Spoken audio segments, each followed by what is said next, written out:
Alright, so far we've created our home position register, we have our arm.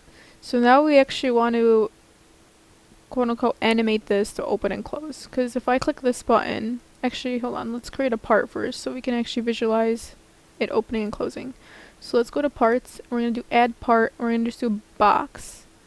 And the box, this is going to be too big, so we're going to make it like 12, 12, actually make it 20, 20, and 20. Hit apply.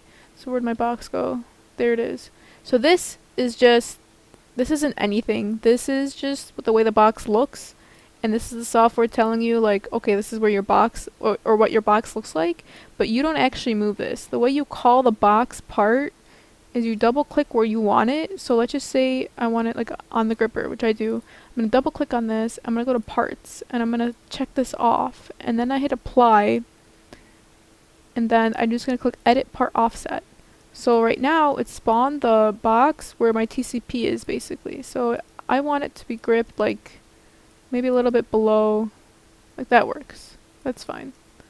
Okay, so I hit apply and there it is. So under simulation now, under the gripper, I have my static tool and you have different settings. So right now it's a static tool, which it's not. We have a clamp. So we're going to click clamp and we're going to hit apply. And then if I click open and close, so if it's open, the box isn't there because it dropped it. And if I hit close, the box is there. But the gripper itself isn't opening and closing. So what you need to do, I don't know if this is the correct way, but this is how I did it. But you click on this and you open up now this one. You hit OK. And you hit apply. It should do stuff. Cool. So now if I hit close, it's closed, and if I hit open, it's open. You could see how it's not gripping the box exactly. That's just the scaling issue. So you would just scale the tool to be the size of the box, or you can make the box bigger. So let's just say if I make the box 30. There we go. Again, it doesn't matter. We're not dealing with forces and we're not dealing with gravity in this software for what we're doing, at least. That's too much. So you just scale either the tool or the box to fit what you need it to do.